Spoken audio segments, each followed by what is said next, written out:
यदा यदा हि धर्मस्य ग्लानिर्भवति भारत अभ्युत्थानमधर्मस्य तदात्मानं सृजाम्यहम् परित्राणाय साधूनां विनाशाय च दुष्कृतां धर्म संस्थापनार्थाय संभवामि युगे युगे। हमारा देश भारत विश्व का प्राचीनतम धर्म प्रधान देश है। जब कभी धर्म की हानि हुई है, धर्म की रक्षा व उन्नति के लिए परमपिता परमात्मा ने यहाँ अनेकों बार जन्म लिया है।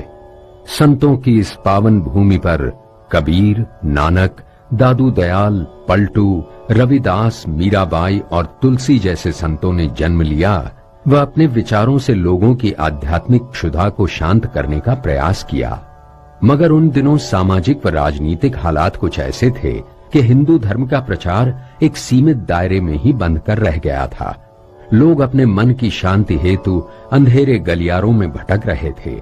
उन्हें तलाश थी एक ऐसे पंथ की, एक ऐसे संत समुदाय की जो उन्हें अज्ञान की इन अंधेरी गलियों से निकालकर ज्ञान के प्रकाशमय मार्ग पर उनका पथ प्रदर्शन कर सके।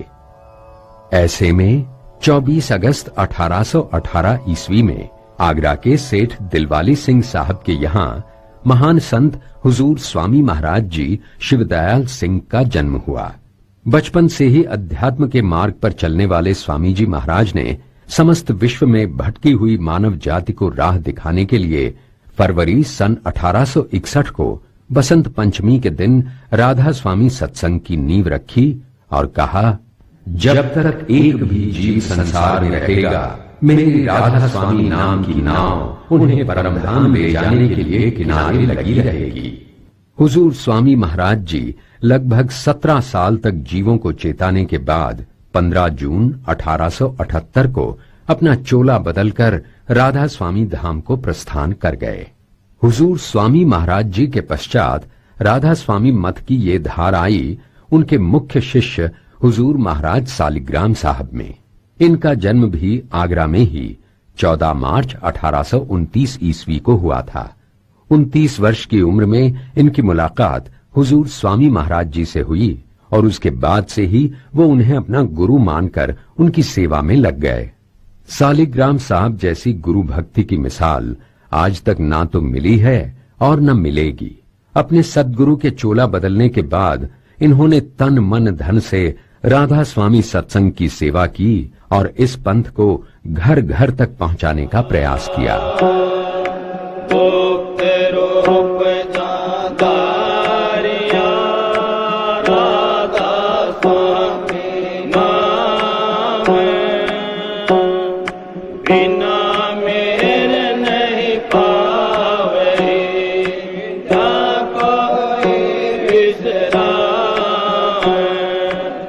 दिसंबर 1898 को राधा स्वामी की धार अपने प्रिय शिष्य महर्षि शिवव्रत लाल जी महाराज के हवाले करके ये इस संसार से विदा हो गए। राधा स्वामी मत के तीसरे गुरु महर्षि शिवव्रत लाल जी महाराज का जन्म शिवरात्रि के दिन सन 1860 ईस्वी में बनारस में हुआ।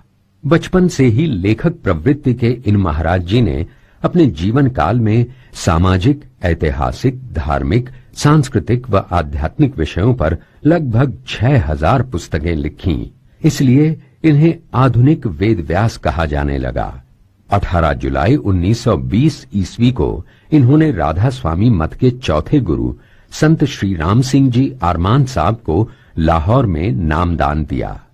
कुछ अरसे बाद उन्हें हरियाणा के संत की उपाधि देते हुए हरियाणा व आसपास के इलाके में राधा स्वामी मत के प्रचार हेतु नामदान देने का अधिकार दिया तो अरमान साहब ने इनसे पूछा, मैं बहुत छोटा इंसान हूं, मुझसे इतना बड़ा काम कैसे बन पड़ेगा। अरमान साहब की बात सुनकर महर्षि जी बोले, घबराओ मत, मेरी धार आएगी जो तुम्हारी सहायता करेगी और तुम्हारे कार्य को हजारों गुना बढ़ाएगी। 23 फरवरी 1939 को महर्षि शिवव्रत लाल जी महाराज अपनी धार राधा स्वामी मत के चौथे गुरु हुजूर महाराज संत राम सिंह जी अरमान को देकर राधा स्वामी धाम को प्रस्थान कर गए। संत राम सिंह जी अरमान साहब का जन्म आसौज बदी नवमी संवत 1952 के दिन हरियाणा के जुई गांव में हुआ।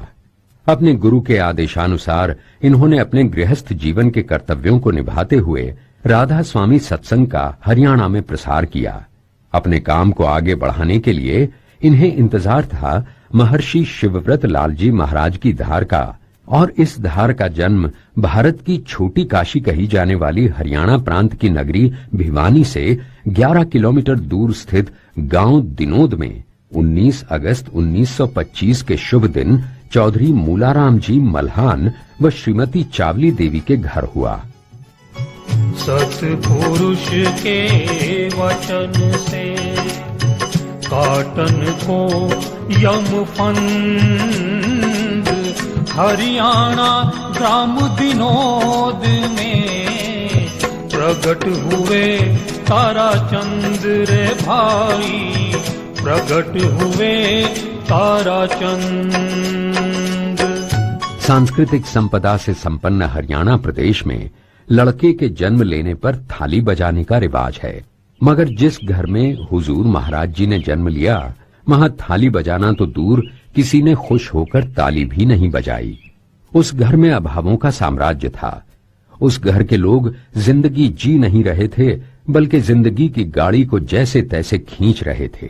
घर में हर तरह की कमी थी, कमी भी इतनी कि शिशु के जन्म के 3 दिन बाद तक माता चावली के पेट में अन्न का एक दाना भी नहीं गया। चौथे दिन एक पड़ोसिन ने मां और बेटे पर दया करके गुड़ की लापसी बनाकर खिलाई। अब भला ऐसी विकट परिस्थिति में पुत्र के जन्म पर कैसे खुशियां मनाई जाती? प्रसव के बाद पौष्टिक खुराक के अभाव की वजह कहिए या विधाता का लेख, हुजूर साहब के जन्म के 4 महीने बाद ही अपने कलेजे के टुकड़े को रोता बिलखता छोड़कर हुजूर साहब की माताजी परलोक सिधार गईं। आयु बीती जात है, एक दिन आवे काल, जो जन्मा मर जाएगा, यही जगत का हाल रे भाई, यही जगत का हाल। नन्हे हुजूर साहब की परवरिश की जिम्मेदारी अब इनकी दादी के कमजोर कंधों पर आ गिरी। दादी ही अब इस बालक के खाने पीने का ध्यान रखती थी, क्योंकि परिवार के दूसरे लोगों को तो अभावों से जूझने से वक्त ही नहीं मिलता था। शैशव अवस्था में हुजूर साहब को न तो मां का दूध ही नसीब हुआ और न ही कोई अन्य पौष्टिक आहार। ऐसी अवस्था में एक मातृविहीन बच्चे का जीवित रहना ईश्वरीय चमत्कार ही था। मां के आंचल की छांव के बगैर परवरिश पाए हुए हुजूर महाराज जी अपने मातृविहीनता के कष्ट को कभी नहीं भुला पाए। अपने इस दुख को हुजूर साहब ने हमेशा अपने सत्संग में अभिव्यक्त किया। मेरे जीवन में मेरी माता का बहुत असर है, परंतु मैं बड़ा ही निर्भाग हूं कि मैं अपनी मां की सेवा नहीं कर सका। वो बड़े भागी हैं जिनके माता पिता जीवित हैं। कौन कहता है परमात्मा पहाड़ों, जंगलों या गुफाओं में मिलेगा, मंदिरों, मस्जिदों या गुरुद्वारों में मिलेगा। माँ बाप की दिल लगाकर सेवा करो, तुम परमात्मा को अपने करीब पाओगे। हुजूर महाराज जी के दिल को ये बात हमेशा कचोटती रही कि उनके जन्म के वक्त 3 दिन तक उनकी मां को अन्न का एक दाना भी नसीब नहीं हुआ था। जब वो समर्थ हुए तो उन्होंने अभावग्रस्त माताओं को प्रसव के बाद आश्रम की तरफ से घी, खांड व गेहूं आदि सामग्री देने का संकल्प किया। उसके बाद से ही उनका ये संकल्प आश्रम का एक नियम बन गया है। भले भलाई ना तजे, भले फूलों की रीत, भले भलाई करत हैं, करे भलों से प्रीत रे भाई, करे भलों से प्रीत। परिवार करे भलों से प्रीत। परिवार में आर्थिक अभाव के बावजूद उनकी दादी ने अपनी हैसियत से बढ़कर हुजूर साहब की परवरिश की। इनकी दादी इनके लिए किसी तरह पालन पोषण का बंदोबस्त कर लेती थी। दादी के रहते कभी भी हुजूर साहब को अपनी मां की कमी महसूस नहीं हुई। हुजूर साहब की दादी एक धार्मिक प्रवृत्ति वाली महिला थी। अतः ये कहना गलत नहीं होगा कि हुजूर साहब के अंदर भक्ति भाव व आध्यात्मिक ज्योत को जलाने का कार्य इनकी दादी ने ही किया। इंसानों व जानवरों से प्रीत का पाठ पढ़ाने वाली भी इनकी दादी ही थी। जितने हुए हैं संत जन सतनाम आधीन, परा विद्या है संत की, दिल में करो यकीन रे भाई, दिल में करो यकीन। वैसे तो अक्सर देखा जाता है कि नवजात शिशु की मां की मौत के बाद उस बच्चे का पिता बड़े लाड प्यार से अपने बच्चे की परवरिश करता है, मगर हुजूर साहब के साथ उल्टा ही हुआ। इनकी माताजी की मौत के पश्चात इनके पिता का रवैया इनके प्रति बहुत कड़ा हो गया, परंतु उनके इस रवैये का भी हुजूर साहब के व्यक्तित्व पर सकारात्मक असर ही पड़ा। अपने पिता के इस सख्त रवैये के कारण ही हुजूर साहब बचपन से ही कर्मठ बन गए। हुजूर साहब की 4 वर्ष की आयु में ही इनके पिता ने इनके हाथ में लाठी देकर पशुओं को खेतों में ले जाकर चराने की जिम्मेदारी इनके कोमल कंधों पर डाल दी थी। जिस उम्र में बच्चे उछल कूद मस्ती करते हैं, उस उम्र में हुजूर साहब हाथ में डंडा लिए दिन भर जानवरों के पीछे भटकते रहते थे। उस वक्त घर की आर्थिक अवस्था ऐसी थी कि न तो इनके पास तन ढकने को पर्याप्त वस्त्र थे और न ही पांव में पहनने को चप्पल या जूते। गर्मी के दिनों में तपती रेत से अपने पांव बचाने के लिए या तो एक पांव को दूसरे पर रखते या गोबर में रखकर तपन से बचने का असफल प्रयास करते। सर्दियों में कड़कती ठंड से बचने के लिए हुजूर साहब अलाव जलाकर उसके पास बैठे रहते। यानी हर मौसम हुजूर साहब के लिए एक चुनौती के रूप में आता और हुजूर साहब हिम्मत से उस चुनौती का सामना करते। तारा चंद गरीब था, खाने को नहीं टूक, दया हुई गुरुदेव की, अब मिटी तृष्णा भूख रे भाई, अब मिटी तृष्णा भूख। दादी माँ की दी हुई आध्यात्मिक शिक्षा के कारण उस नन्ही सी उम्र में ही हुजूर साहब का ध्यान ईश्वर की तरफ हो गया था। दोपहर तक पेट भर घास चरने के बाद जब जानवर किसी पेड़ की छांव में विश्राम के लिए बैठ जाते तो हुजूर साहब भी वहीं स्थान देखकर बैठ जाते और ईश्वर के ध्यान में लीन हो जाते। उनकी इस आदत की वजह से कई बार जानवर किसी के खेत में जा घुसते और ध्यानस्थ होने के कारण हुजूर साहब को इस बात का पता नहीं चलता। जानवर खेतों में नुकसान कर देते और घर पहुंचने पर हुजूर साहब को अपने पिता से डांट खानी पड़ती। दिन भर जंगलों में घूमने के बाद गोधूली के वक्त जब हुजूर साहब घर लौटते तो उनका शरीर थक कर चूर हो चुका होता। इनकी दादी उन्हें नहला धुलाकर खाना खिलाती और रात को अपने पास सुलाकर कहानी सुनाती तो इनकी थकावट एक पल में दूर हो जाती और हुजूर साहब कहानी सुनते सुनते ही गहरी नींद में सो जाते थे। दादी माँ हुजूर साहब को इस तरह की शिक्षाप्रद कहानियां सुनाती थीं, जिनका असर सीधा हुजूर साहब के दिल पर होता था। दादी ने हुजूर साहब को न केवल साकार भक्ति के मार्ग पर लगाया, बल्कि अपनी कहानियों से निराकार भक्ति और संत मत की राह भी दिखाई। सांसारिक व आध्यात्मिक तौर पर हुजूर साहब को अपनी दादी का बड़ा सहारा था, मगर ईश्वर की लीला देखिए, दादी का स्नेह और सहारा भी हुजूर साहब को ज्यादा समय तक नहीं मिल पाया कि इनकी दादी परलोक सिधार गईं और हुजूर साहब एक बार फिर बिन मां के हो गए। माया ऐसी जानिए जो बादल की छाए, यूं चलती फिरती रहे, एक ठोड़ रहे नाए, एक ठोड़ रहे ना। दादी की मौत के बाद हुजूर साहब को अपने जीवन यापन का भार तो स्वयं उठाना ही पड़ा। इसके अलावा इनके पिताजी के खाने पीने की जिम्मेदारी भी इन्हीं के कंधों पर आ पड़ी।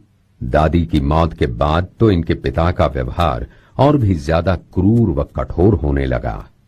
अब तक तो हुजूर साहब के जिम्मे खेतों में जानवर चराकर लाने का ही काम था, मगर धीरे धीरे उनके पिता ने जंगल से लकड़ी लाने, कुएं से पानी निकालने, घर में रोटियां बनाने और हाथ से आटा पीसने तक का काम हुजूर साहब के नाजुक व मासूम कंधों पर डाल दिया। ये सब काम तो हुजूर साहब जैसे तैसे कर लेते थे, मगर इन्हें अपने पिता की जो बात सबसे नागवार लगती थी वो थी उनका हुजूर साहब के भजन कीर्तन से चिढ़ना। एक दिन सुबह जब महाराज जी नहा धोकर प्रभु के ध्यान में बैठे ही थे कि इनके पिता आ पहुंचे। मैं वहाँ भूख से मर रहा हूँ और तू यहाँ आसन जमाए बैठा है। पिताजी आप चलिए, मैं अभी रोटी बना कर लाता हूँ। मेरी बात कान खोल कर सुन ले। अगर आज के बाद कभी ये पूजा पाठ की तो मुझसे बुरा कोई नहीं होगा।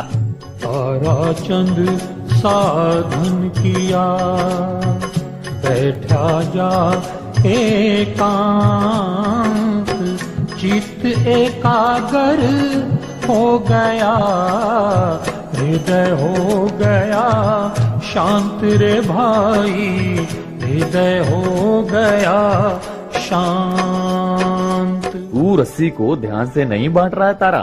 क्या हुआ पिताजी? ये देख, तेरी रस्सी में इतने लंबे रेशे लटक रहे हैं।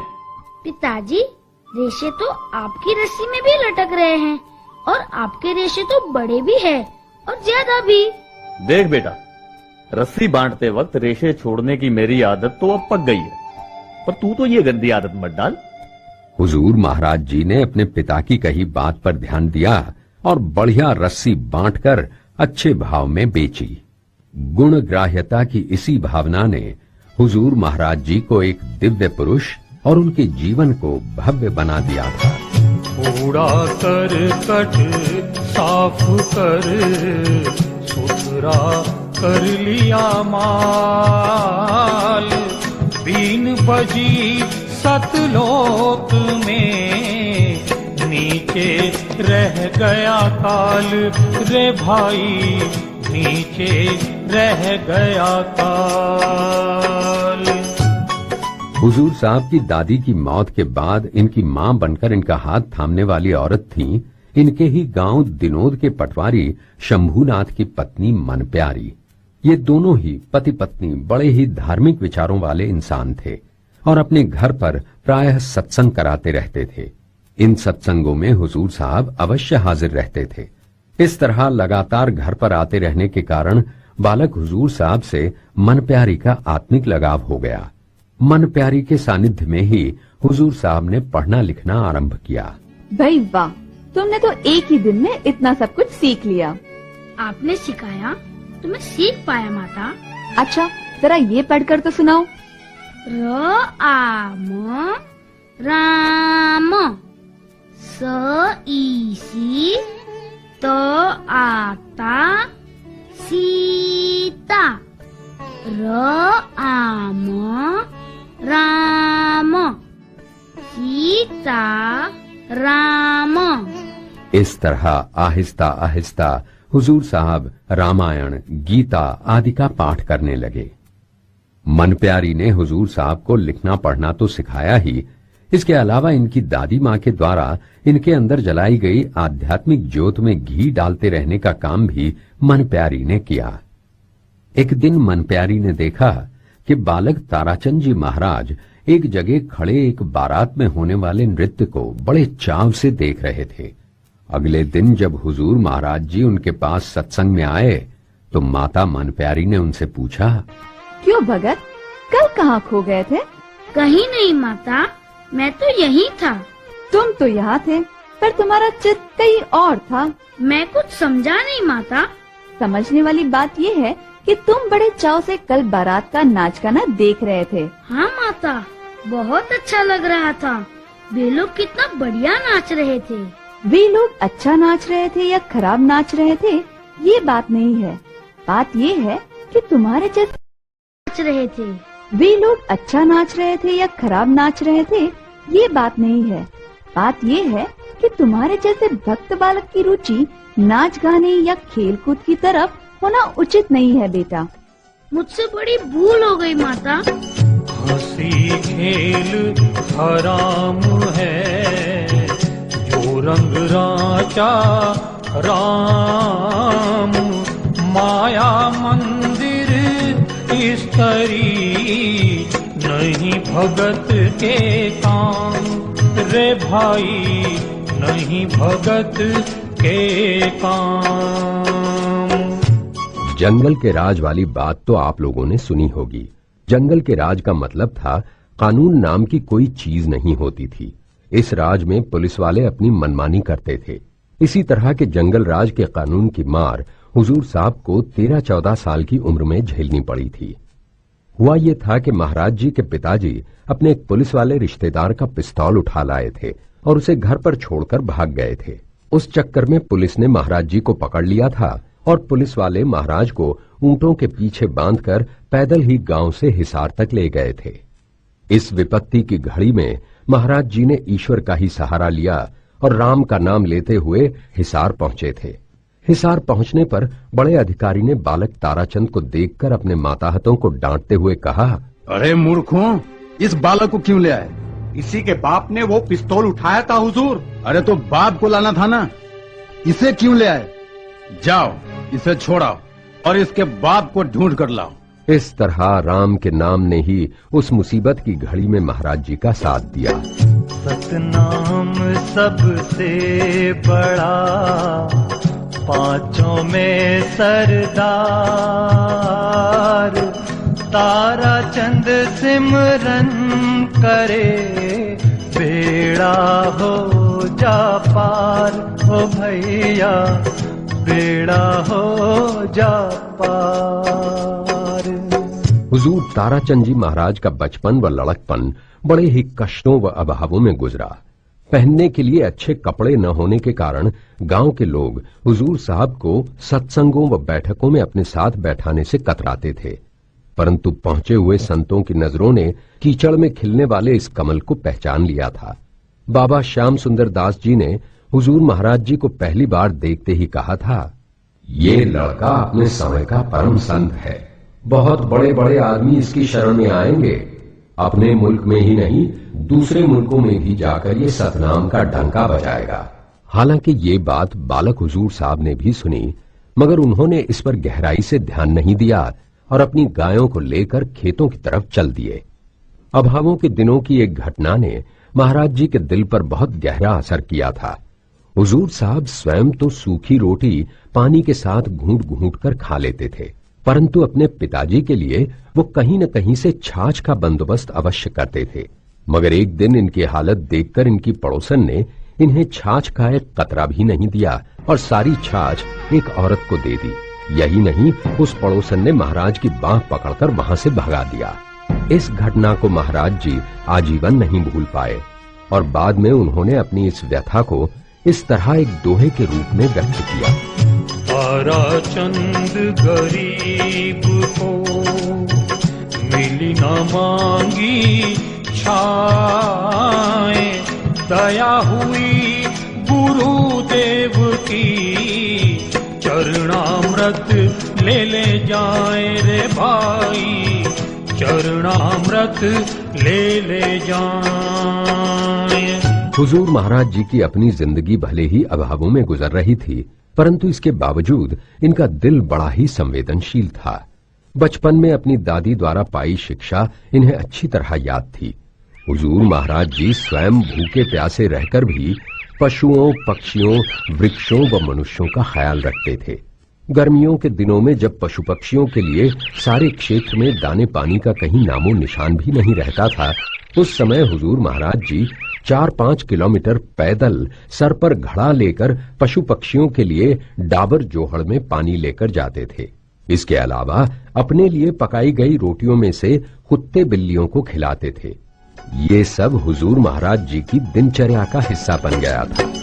भले लोग संसार में अमृत रूपी खान, उनके दर्श और परस से होती खुशी महान रे भाई, होती खुशी महान। किशोरावस्था तक पहुंचते पहुंचते हुजूर महाराज जी अपने पिता व अपने जीवन यापन के लिए नौकरी करने लगे। एक बार इन्हें भिवानी अस्पताल के एक डॉक्टर के यहाँ काम करने का मौका मिला। इंसान काम चाहे जहां भी करे, वो अपनी अच्छी या बुरी आदतें नहीं छोड़ता। हुजूर महाराज जी ने कभी भी सत्य और ईमानदारी का साथ नहीं छोड़ा। यहां तक कि एक बार जब डॉक्टर साहब सपरिवार पंजाब गए तो अपनी दुधारू गाय की देखभाल का जिम्मा हुजूर महाराज जी पर छोड़ गए। जब तक वो वापस आए, हुजूर साहब ने गाय के दूध से 5-6 किलो घी निकालकर जमा कर लिया था। डॉक्टर साहब की अनुपस्थिति में हुजूर साहब ने दूध तो क्या, छाछ की एक बूंद तक का अपने लिए इस्तेमाल नहीं किया था। डॉक्टर साहब हुजूर की ईमानदारी व उनके व्यवहार से बेहद खुश थे। महाराज जी का भी यहाँ काम में मन लगा हुआ था, परंतु एक दिन डॉक्टर साहब के यहाँ पार्टी में मांस बनने के कारण महाराज जी ने यहाँ की नौकरी छोड़ दी। मांस आहारी मानवा परतक्ष राक्षस अंग, ताकि संगति मत करो परत भजन में भंग रे भाई, परत भजन में भंग। डॉक्टर साहब की नौकरी छोड़ने के बाद महाराज जी को फिर से मुसीबतों का सामना करना पड़ा। यहाँ तक कि महाराज जी ने 3 दिन तक भूखे रहकर मिट्टी के टोकरे डाले, परंतु पैसे के लालची लोगों ने इनकी मेहनत के पैसे नहीं दिए। तब महाराज जी को अपने पेट की आग शांत करने के लिए एक साधु के दिए भुगड़े खाकर पानी पीना पड़ा, जिसका अभूतपूर्व स्वाद उनको जीवन पर्यंत याद रहा। साधु वही साधन करें, साधे तन और मन, तारा चंद साधन करें, उपजे लाल रतन रे भाई, उपजे लाल रतन। क्या आप सोच सकते हैं कि 13-14 साल के बालक ने केले का स्वाद ही न चखा हो? ये सच है। एक दिन महाराज जी बागपुर जाने के लिए खरक से तांगे में बैठे थे। उस तांगे में ही केलंगा का एक राजपूत टोकरी में केले लेकर जा रहा था। टोकरी में सुराख देखकर महाराज जी ने उंगली डालकर 2 केले निकाल लिए और चादर में छुपा लिए। महाराज जी की ये पहली चोरी थी। महाराज जी अगर चाहते तो चादर में छुपाकर केले खा सकते थे, मगर उसी वक्त उन्हें एक कथा याद आ गई जिसमें अर्जुन को बाजरे की एक सिरटी तोड़कर खाने के बदले 12 वर्ष तक जमींदार की सेवा करनी पड़ी थी। महाराज जी ने उसी वक्त वो दोनों केले उस आदमी को वापस कर दिए और जिंदगी में कभी भी चोरी न करने की कसम खाई। देता है लेता नहीं, उसको सतगुरु मान, करे कमाई हाथ से, लेता नहीं है दान रे भाई, लेता नहीं है दान। हुजूर महाराज जी को बचपन से ही साधु संतों की संगत पसंद थी। एक बार गांव में झोझू के ब्राह्मण दंडी स्वामी पधारे। महाराज जी की इच्छा उनको भोजन कराने की हुई तो वो साधु के पास गए। महाराज, मैं आपको भोजन कराना चाहता हूँ। बच्चे, हम दंडी स्वामी हैं। हम तो सिर्फ 2 घरों का भोजन स्वीकार करते हैं। किन किन का महाराज? एक तो ब्राह्मणों का और दूसरा बनियों का। मैं आपके लिए ब्राह्मणों के घर पर ही भोजन बनवा दूंगा। तब ठीक है, हम तेरा प्रसाद अवश्य स्वीकार करेंगे। साधु के मुंह से इतनी बात सुनकर महाराज जी की खुशी का ठिकाना नहीं रहा। महाराज जी ने सैला चुककर 15 किलो के आसपास चने इकट्ठे कर रखे थे। इन्हें बेचकर गेहूं का आटा, सब्जी, घी व मीठा आदि खरीदकर एक ब्राह्मण के घर दंडी स्वामी के लिए भोजन तैयार कराया। स्वामी जी ने भोजन किया मगर रोटी का एक टुकड़ा झूठा छोड़ दिया।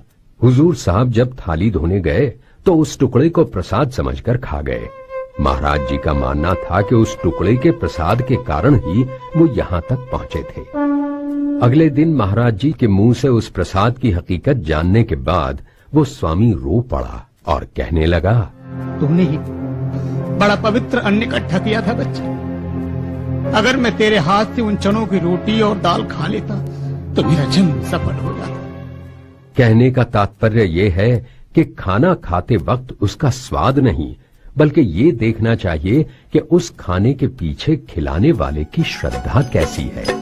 तारा चंद सेवा बिना कटे न मन का मैल, घट का पर्दा ना खुले रहे बैल का बैल रे भाई, रहे बैल का बैल। एक बार हुजूर महाराज जी अपने कुछ साथियों के साथ खरकड़ी गांव में एक साधु के दर्शन करने चले गए। तब उस साधु ने महाराज जी के साथ आए लोगों से कहा, आप लोग मेरे दर्शन करने क्यों आए हो? तुम्हारे तो बीच में ही इतना बड़ा संत मौजूद है। तुम लोग देखना, एक समय ऐसा आएगा जब दुनिया इसके दर्शन करने आएगी। उस साधु का इशारा हमारे महाराज जी की तरफ था, जिन्हें उस वक्त लोगों ने नहीं पहचाना था।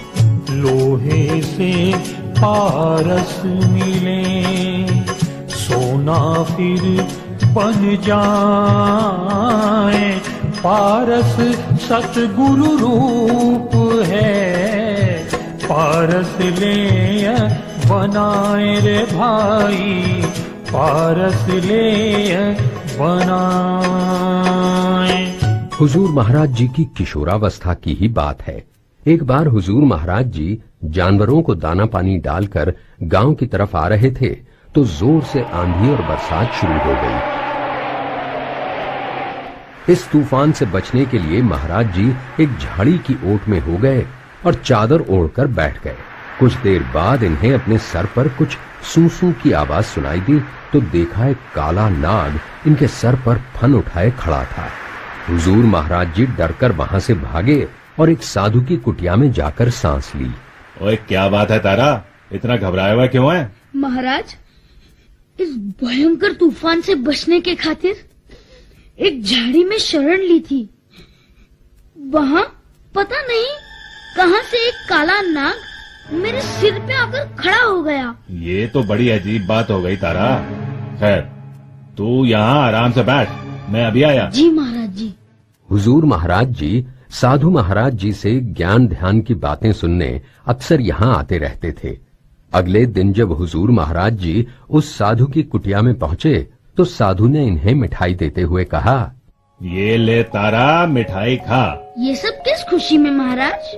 ओए कल जो तुमने नाग वाली बात बताई थी उस पर एक सेठ ने सट्टा खेला और वो जीत गया। छी, आप साधु होकर सट्टा बताने का धंधा करते हैं। धिक्कार है आपके जीवन पर। इतना कहकर वे वहां से चले आए और कभी उस साधु की कुटिया में उसके बुलाए बिना नहीं गए। इसी प्रकार एक बार उसी साधु द्वारा इनको खाने में मांस दिए जाने पर इन्होंने कसम खाई, जो महात्मा मांस, सुल्फा, भांग, शराब, अफीम, गांजा आदि का सेवन करता होगा या अन्य बुराई वाला होगा तो उसके पास अन्न जल ग्रहण करना तो दूर, उसके पास बैठूंगा भी नहीं, क्योंकि बैठ तो संग चाहे कुशल, तुलसी यह अफसोस,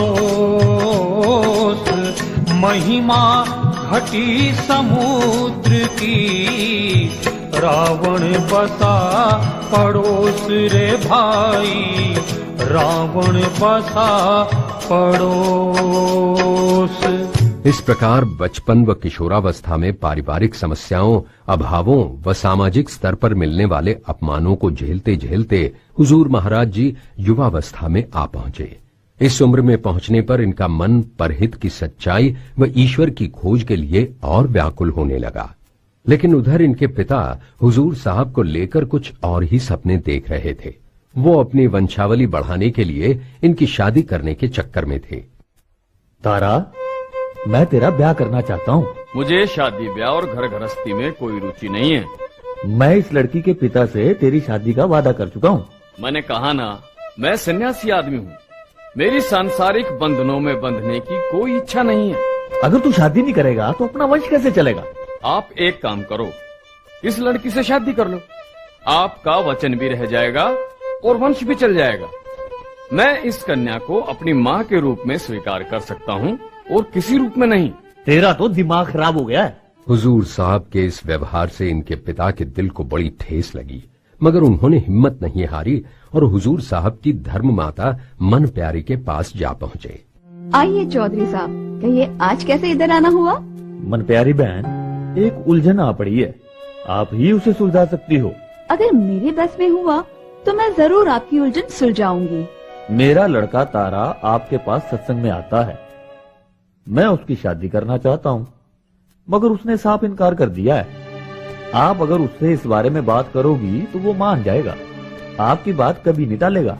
आप निश्चिंत होकर घर जाइए, मैं उससे बात करके देखती हूँ। अगले दिन जब हुजूर साहब सत्संग के लिए माता मन प्यारी के यहाँ पहुँचे तो माता ने उनसे कहा, भगत तारा, तेरी उम्र अब ब्याह के लायक हो गई है, तू अब ब्याह कर ले। माता, आप मुझे भगत भी कहती हैं और मेरा ब्याह भी कराने को कह रही हैं। आपने मेरी फिक्र की, मेरे बारे में सोचा, उसके लिए मैं आपका आभारी हूँ। परंतु माता, मैंने आजीवन ब्रह्मचर्य का व्रत ले लिया है। आप मुझे आशीर्वाद दीजिए कि मैं अपने व्रत का पूरी निष्ठा से पालन कर सकूं। मेरा आशीर्वाद हमेशा तेरे साथ है तारा, तू अपने जीवन में अपने पर कोई धब्बा मत लगने देना। इस तरह इनके पिता की इनको गृहस्थ बनाने की तमन्ना अधूरी ही रह गई। बाद में हुजूर महाराज जी ने 12 वर्ष तक पीले वस्त्र पहनकर अपने व्रत को पूरी तरह निभाया। ब्रह्मचर्य को राख ले, सतगुरु सेवा खूब, अंत ब्रह्म को जाएगा, लिखता मनु महबूब रे भाई, लिखता मनु महबूब। हुजूर साहब को जैसे मुसीबतों से कुछ प्यार सा हो गया था। वैसे तो ऊपर वाला ही उनके पास कोई न कोई मुसीबत भेजता रहता था, मगर हुजूर महाराज जी को सब ठीक ठाक चलता नजर आता तो महाराज जी स्वयं कष्टों को आमंत्रण दे देते। हुजूर महाराज जी कभी एक अनाज की सूखी रोटी खाकर पानी पीने का व्रत लेते, तो कभी 2-2 महीने तुलसी के पत्ते डालकर उबाला हुआ पानी पीते, कभी कभी महीनों सिर्फ पाव भर दूध रोजाना पीकर अपना व्रत पूरा करते। साधन से सुख होत है, साधन से दुख जाए, तारा चंद साधन करें, सुख सागर मिल जाए रे भाई, सुख सागर मिल जाए। हुजूर महाराज जी धार्मिक मामलों में बहुत भावुक थे। धार्मिक पुस्तकों व साधु महात्माओं की बातों का महाराज जी के दिल पर बहुत जल्द असर होता था। एक बार महाराज जी ने संत चरणदास जी का भक्ति सागर सुना। मनुष्य दिन रात 24 घंटों में 21,600 सांसें लेता है। इस बात का हुजूर महाराज जी पर इतना असर हुआ कि महाराज जी ने हर सांस के साथ राम का जाप करने का प्रण कर लिया और हर रोज राम नाम के 22,000 फेरने आरंभ कर दिए। राम भजो भई राम भजो, राम बिना दुख पाओगे, तेली के घर बैल बनोगे, आंख पे पट्टी बंधवाओगे, आंख पे पट्टी बंधवाओगे। हुजूर साहब की साकार भक्ति की कोशिश पहली बार उस समय सफल हुई जब उन्होंने गांव में 400-500 साल पुराने धूनी वाले बाबा को सिद्ध कर लिया था। धूनी वाले बाबा हुजूर महाराज जी को स्वप्न में दृष्टांत देकर गांव में आने वाली बीमारियों, वर्षा होने या न होने व फसलों आदि के बारे में पहले ही बता दिया करते थे। इसी वजह से दिनोद व आसपास के हुजूर साहब की साकार भक्ति की कोशिश पहली बार उस समय सफल हुई जब उन्होंने गांव में 400-500 साल पुराने धूनी वाले बाबा को सिद्ध कर लिया था। धूनी वाले बाबा हुजूर महाराज जी को स्वप्न में दृष्टांत देकर गांव में आने वाली बीमारियों, वर्षा होने या न होने व फसलों आदि के बारे में पहले ही बता दिया करते थे। इसी वजह से दिनोद व आसपास के गांव वालों की महाराज जी में अटूट श्रद्धा और विश्वास हो गया था। लोगों के इसी विश्वास और श्रद्धा को देखते हुए हुजूर साहब ने बाबा की मूर्ति बनवाने के लिए अपनी भैंस तक बेच दी थी। तारा चंद्र युक्ति करें, यही भलों की रीत। साधु संत फकीर से निश दिन करें प्रीत रे भाई, निश दिन करें प्रीत। हुजूर महाराज जी की तपस्या धीरे धीरे रंग ला रही थी। इन्हीं तपस्याओं के चलते महाराज जी को कई सिद्धियां प्राप्त हो गई थीं।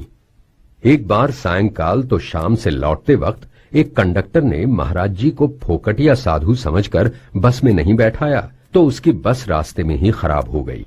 इस तरह के और भी कई किस्से गांव वालों के साथ घटित हुए। महाराज जी ने इन विधियों का प्रयोग हमेशा समाज की भलाई के लिए किया। भले भलाई ना तजें, भले करें सब काम। तारा चंद इस वास्ते लिखा भलों में नाम रे भाई, लिखा भलों में नाम। कर्म ही पूजा है जैसी नीति को महाराज जी ने अपनी जिंदगी का मूल मंत्र बना रखा था। अपने लिए रोटी का इंतजाम वो अपनी मेहनत से करते थे। यहाँ तक कि अपने किसी रिश्तेदार के यहाँ भी बगैर काम किए भोजन नहीं करते थे। एक बार हुजूर साहब अपने मामा के यहाँ गए। दोपहर खाने के वक्त इनके मामा ने इनसे रोटी खाने के लिए कहा, तो हुजूर महाराज जी बोले, मामा, मैं आपके यहाँ बगैर कोई काम किए रोटी नहीं खाऊंगा। अरे तू क्या काम करेगा? कुछ भी काम करवा ले मामा, जेवड़ी बांट दूंगा। ठीक है, बांट दे। और उस दिन जेवड़ी बांटने के बाद ही हुजूर महाराज जी ने रोटी खाई। एक बार तो इन्होंने बगैर बैलों के ही कसौले के साथ 10 बीघा जमीन में बाजरी की बुआई की थी और वर्षा के पानी से 10 मन बाजरा पैदा किया था। हल जोड़े करे लामणी, मेहनत करे महान। उसके दोनों नाम हैं, सतगुरु और किसान रे भाई, सतगुरु और किसान। हुजूर साहब को साधु संतों से बड़ा लगाव था।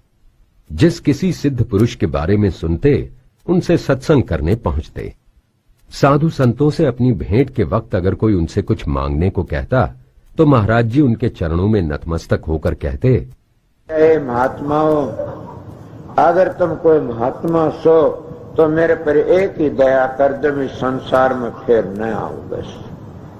एक बार हुजूर किसी सत्संग से घर आए तो इनके पिता ने उनसे पूछा, अरे इस वक्त कहाँ से आ रहा तू? जी मैं तो सत्संग में सारा दिन इन मोटों के पीछे घूमता रहता है। अगर आज के बाद तू इन मोटों के पास गया ना, तो मैं तुझे तीनों जहान से खो दूंगा। अगर आप मुझे तीनों जहान से खो सकते हैं, तो मुझे भला इधर उधर भटकने की क्या जरूरत है? मैं तो सत्संग में जाता ही इसलिए हूँ कि कोई साधु महात्मा मुझे 3 जहान से खोकर चौथे जहान में पहुँचा दे। तू तो पागल हो गया, पागल। तेरे से माथा कौन मारे?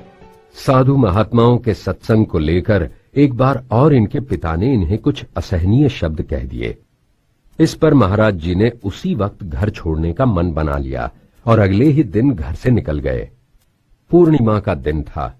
सुबह के घर से चले महाराज जी दोपहर तक तो शाम की पहाड़ी पर जा पहुंचे। कहते हैं कि इसी पहाड़ी पर बाबा मूंगीपा ने तप किया था। इसी स्थान पर उनकी समाधि बनी हुई है। अपने पिता की बातों से क्षुब्ध महाराज जी 2 दिन व 2 रातों तक उसी समाधि पर लेटे रहे और रोते रहे। तीसरे दिन आधी रात के वक्त अचानक महाराज जी को ऐसा लगा जैसा उनके सामने से कोई गुजर कर गया है।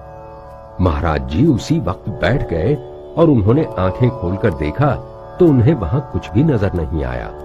तब वो फिर से लेट गए। अभी आंखें बंद की ही थीं कि उन्हें कुछ आवाज सी सुनाई दी। आंखें खोलकर देखा तो शेर पर सवार एक महात्मा को अपने सामने खड़ा पाया। परंतु जैसे ही महाराज जी उठकर बैठे, वो महात्मा जी वहां से चले गए। कुछ पल बाद वही महात्मा सफेद घोड़े पर सवार होकर उनके सामने आकर खड़े हुए और बोले, आप जैसे भक्त का यूं राह भटकना अच्छा नहीं लगता। आपने सारी उम्र अपने पिताजी की सेवा की है, अब उनका थोड़ा ही जीवन शेष है। ऐसे में आपको उनकी बात का बुरा मानकर उन्हें छोड़कर नहीं आना चाहिए था।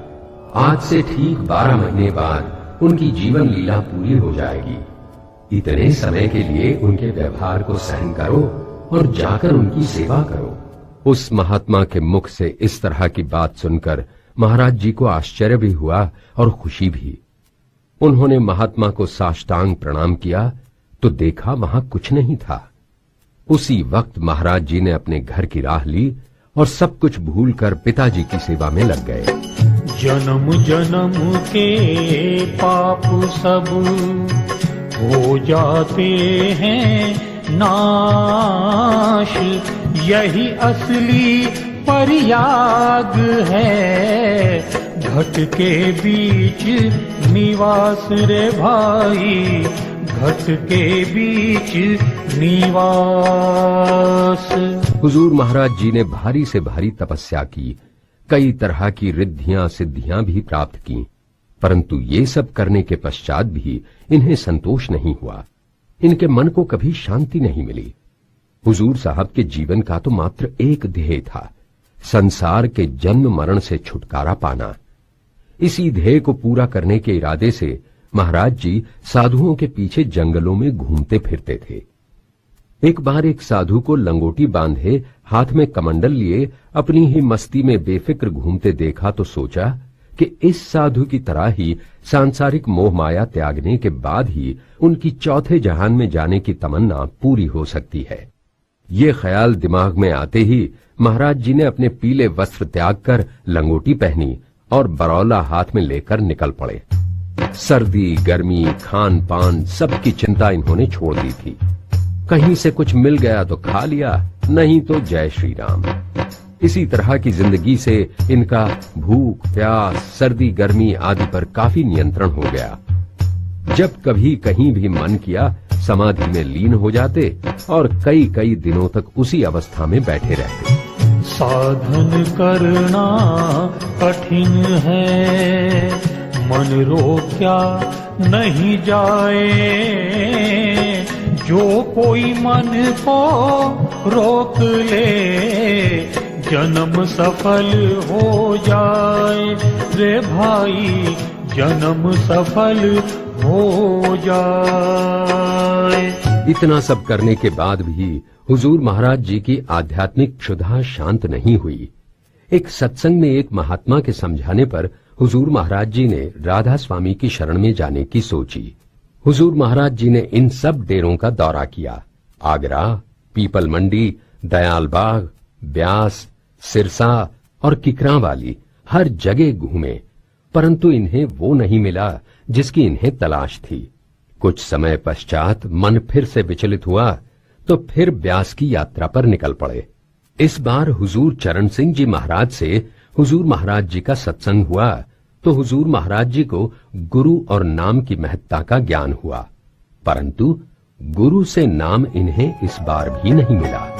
सतनाम निज नाम है, राधा स्वामी नाम। जाप अजप का हो रहा, जिह्वा का क्या काम, जिह्वा का क्या काम। उसी समय के एक बहुत ही पहुंचे हुए सिद्ध फकीर थे मस्ताना महाराज जी। इनका डेरा पाकिस्तान की बॉर्डर पर किकरावाली गांव में था। हुजूर साहब को जब इनके बारे में पता चला तो इन्हें अपना गुरु बनाने की इच्छा लेकर पैदल ही दिनोद से किकरावाली गांव। उसी समय के एक बहुत ही पहुंचे हुए सिद्ध फकीर थे मस्ताना महाराज जी। इनका डेरा पाकिस्तान की बॉर्डर पर किकरावाली गांव में था। हुजूर साहब को जब इनके बारे में पता चला तो इन्हें अपना गुरु बनाने की इच्छा लेकर पैदल ही दिनोद से किकरावाली गांव की तरफ चल पड़े।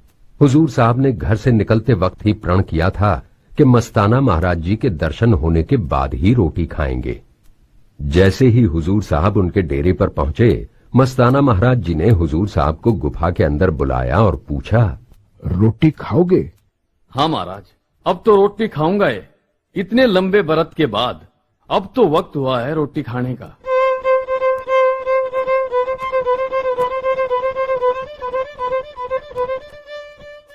कहो, यहाँ क्यों आए हो? महाराज, मैं आपसे नाम दान लेना चाहता हूँ। तुझे नाम दान मैं नहीं दे सकता। तू सीधा जुई गांव चला जा। मैं वहां जाकर क्या करूंगा महाराज? जुई में मास्टर राम सिंह अरमान रहते हैं। तुम उन्हीं के हंस हो। उनसे नाम दान लेना तुम्हारा हक है। वही तुम्हारे गुरु हैं और उन्हीं के काम को तुम्हें आगे करना है। और आस सब छोड़ कर करें गुरु की आश। सतगुरु उन पर दयाल है, जिनका है विश्वास रे भाई, जिनका है विश्वास। मस्ताना महाराज जी से इतना सुनकर हुजूर महाराज जी खुशी खुशी घर लौट आए और अगले ही दिन अरमान साहब से मिलने की ख्वाहिश लेकर जुई गांव जा पहुंचे। हुजूर जी को वहां पता चला कि अरमान साहब बच्चों को पढ़ाने गोलागढ़ गए हैं। हुजूर साहब उसी वक्त गोलागढ़ जा पहुंचे। हुजूर साहब को देखते ही अरमान साहब ने इनसे पूछा, भाई कहाँ के रहने वाले हो? जी, मैं दिनोद गांव का ताराचंद हूँ। मेरे पास किस काम से आए हो? महाराज, मैं तो आपसे नाम दान लेने आया हूँ। जानते हो नामदान क्या होता है? जी हाँ, जानता हूँ, बहुत अच्छी तरह जानता हूँ। ठीक है, मैं तुम्हें नामदान दूंगा, मगर आज नहीं, फिर कभी। हुजूर महाराज जी वापस दिनोद लौट आए और कुछ समय के अंतराल के बाद फिर से अरमान साहब के पास पहुंचे। इस बार मिलने पर अरमान साहब ने हुजूर महाराज जी से कहा, आ गए आप नाम दीक्षा लेने? जी हुजूर जी। आपको नाम की दीक्षा तो मैं दे दूंगा, परंतु मेरे नियम बड़े कठोर हैं। मैं आपके हर नियम का सच्चे दिल से पालन करूंगा। आपका हर नियम मेरे लिए लक्ष्मण रेखा होगी, जिसका मैं कभी उल्लंघन नहीं करूंगा। वैसे तो संतों का वेश सफेद होता है, परंतु मैं तुम्हारी ब्रह्मचारी वाली पीली वेशभूषा नहीं तुड़वाऊंगा। जब तुम्हारे प्रण के 12 साल पूरे हो जाएं, तो इस बारे में अपने आप निर्णय ले लेना। हाँ, आज के दिन तुम्हें श्वेत वस्त्र धारण करने होंगे। आपकी हर आज्ञा शिरोधार्य है महाराज। तुम्हें कुछ नियम और भी करने हैं। जैसी आपकी आज्ञा महाराज। जिंदगी भर कमा कर खाओगे, मांग कर अपना पेट नहीं भरोगे, मेहनत करके अपना जीवन यापन करोगे। मैं नेम करता हूँ महाराज। एकांत में कभी भी औरत जात से नहीं मिलोगे। जी महाराज। किसी भी कन्या से अपने पांव को हाथ नहीं लगवाओगे। सुल्फा, गांजा, शराब, अफीम आदि का धंधा करने वालों के घर का अन्न जल ग्रहण नहीं करोगे। अगर कभी किसी ने धोखा कर दिया तो? तब तुम्हारा कोई दोष नहीं, वो धोखा करने वाला ही डूबेगा। तब ठीक है महाराज। अगर कभी संगत के 4 पैसे भी तुमने खाए तो कीड़े पड़कर मरोगे। महाराज, मेरे पास अपनी 1 एकड़ जमीन है, मेरे गुजारे के लिए वो बहुत है। कभी भी सत्संग, डेरे और आश्रम के लिए शामलात भूमि का उपयोग नहीं करोगे। जी महाराज। अगर कभी डेरा या आश्रम बनवाओगे तो मेरे नाम से नहीं, बल्कि राधा स्वामी के नाम से। जो आपकी आज्ञा महाराज। 50 साल के होने तक कभी भी अपने हम उम्र लोगों के बीच मत बैठना। हमेशा बुजुर्गों के ही साथ रहना। जी महाराज। कभी भी सोने चांदी का या 2 नंबर का काम करने वालों के घर भोजन मत करना। आपकी हर आज्ञा का मैं पूरी तत्परता से पालन करूंगा। और इस तरह सन 1952 को बसंत पंचमी की सुबह हुजूर ताराचंद महाराज जी की कई सालों की तपस्या के बाद सूर्योदय हुआ।